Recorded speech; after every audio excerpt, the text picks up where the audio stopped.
when we see Chris Anderson in a few minutes from the Herod Center here at the College of Southern Idaho, he'll be by to talk to us about some of the events going on there this summer. But when we see him, I've also got to ask him. There was a story, and it was covered by the Wall Street Journal earlier. I noticed this morning, and it was picked up by Fox, which is owned by the same company, of course. And Fox News was just running a story about this plan by a private company to start landing testing equipment on the moon.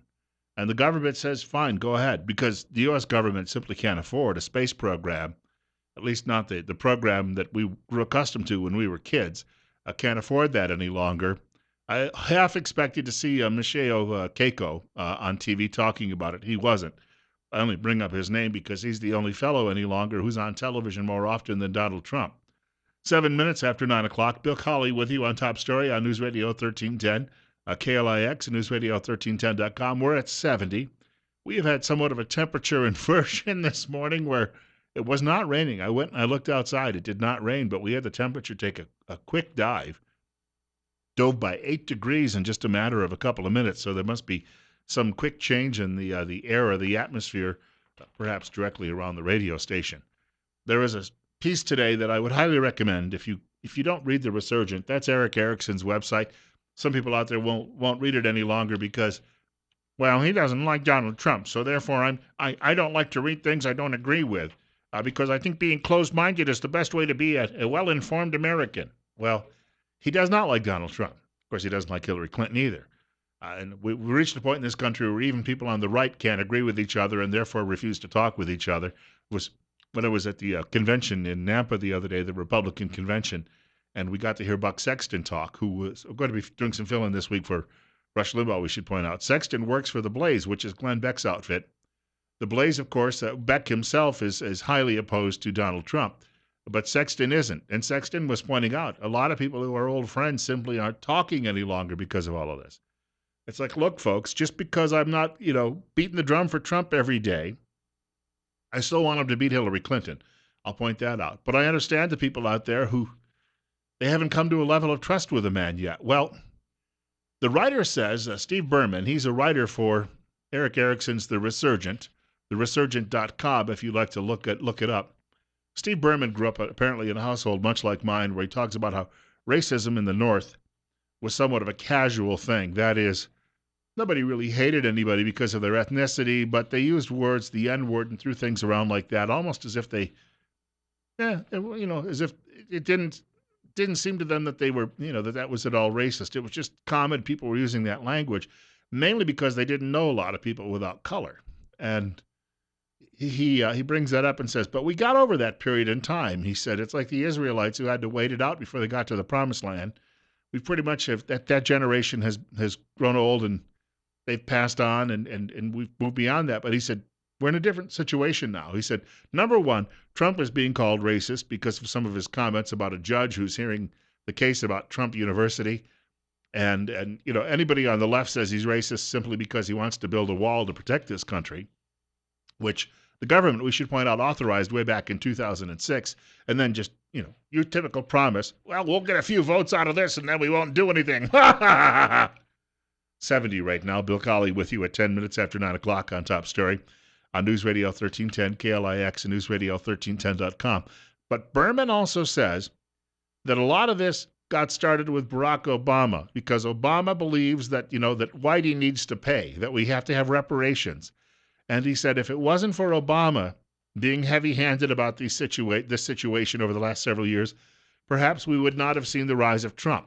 Now you've got Hillary Clinton. She's trying to blame Trump for the violence taking place at Trump rallies. Have you heard this? She was speaking with, was it Jake Tapper yesterday at CNN? And instead of saying, well, look, it's my people doing it, it's all Trump's fault. He set a very bad example. He created an environment in which it seemed to be acceptable for someone running for president to be inciting violence, to be encouraging his supporters. Now we're seeing people who are against him responding in kind. It should all stop. It is not acceptable. Yes, the dog-faced Democrat explaining it all for you. And, the whole notion that people are getting beat up outside a Trump rally simply by walking down a street. It's all Trump's fault, according to Hillary Clinton. Meanwhile, Trump has responded with a new television ad This one I found to be quite entertaining. But I want to say one thing. We turned over everything. I want you to listen to me. I did not. I did not. I did not send classified material. Not a single time. And I did not receive. Never. Any material that was marked or designated classified. I never told anybody to lie. That's all I could say. These allegations are false. I don't know how it works digitally at all. Rebuilding America Now PAC is responsible for the content of this message. So it's actually Political Action Committee supporting Trump. But at the end of it, a little sign comes up on the screen and says, same old, as you hear the dueling Clintons there going back and forth. There is a columnist by the name of Charles M. Blow writing at the New York Times today about how evil, rotten, despicable Donald Trump is going to cause a race war in this country. And as I was reading his column, I thought, you've got evil, rotten, despicable Hillary Clinton, who, of course, got 4 Americans killed at Benghazi, then lied to their families about why they got killed. And then you've got devious, irresponsible Hillary Clinton, who was using her own email server while she was at State Department. And the Chinese and the North Koreans and the Russians were all looking over her emails. You've got devious, rotten Hillary Clinton, who's demonized all of the women who were abused by her husband. Yet media can't help themselves. Their goal is to pull their girl over the finish. Well, if you don't like your country, you don't care that the Chinese and the North Koreans and the Russians are looking over all of our important cables. You feel because this country is so awful and bad and has to pay for all of its past imagined crimes, that's okay. So you go along with Hillary Clinton in that sense. And, those 4 guys in Libya, if you're a liberal, they were just warmongers. They deserved it, right? That's your take on all of this. And you're okay with that. And if grown, grubby men want to come into the bathroom and molest your little girl while she's trying to go to the toilet, well, we wouldn't want to hurt their feelings. So we'll vote for Hillary for that reason. That is lefties' logic and argument in all of this. It's 9:14. Bill Colley with you on Top Story on News Radio 1310, KLIX and newsradio1310.com. And meanwhile, Donald Trump called a judge in Indiana Mexican. And the judge's parents were born in Mexico, but no, he's an American. I don't know if he was an anchor baby or not, but that mean old Mr. Trump is calling him names, and we shouldn't be allowed to call people names. Did you know that the judge is a member of La Raza? What do they call it? Caca La Raza, poop, whatever. The judge is a member of that organization, which is all about the reconquista of the southern United States, the southwestern United States, so we can have an even bigger narco-terrorist state just off our borders.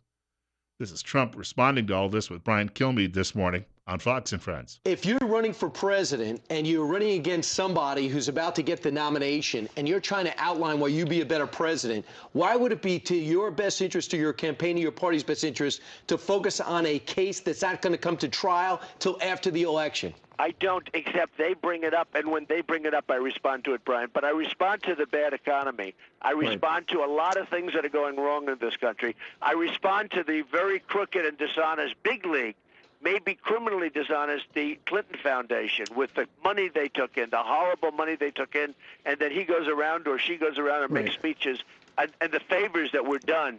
I mean, nobody really looks at that stuff. And you're talking about big league stuff, the money that comes in and pours in from foreign countries. And she's Secretary of State. The whole thing is a horror show. Now, I talk about that. People don't pick that up. They pick up this. Yeah, I think that's true. I mean, this is an opportunity that gives the media so they can ignore all of Hillary Clinton's crimes against humanity. 9:15, we have a caller with us. You're up next. You're on KLIX. Hillary Clinton's crimes against humanity. Can you turn the radio down, perhaps? We have a caller with us. You're up next. All right, we'll scrap the caller then. The telephone number is 736-0300, 736-0300. Bill Colley with you this morning on News Radio 1310, KLIX, and newsradio1310.com. The idea is we have what's called a delay. This is something that was invented in broadcasting decades ago. And that is, of course, to keep the airwaves clean if we possibly can.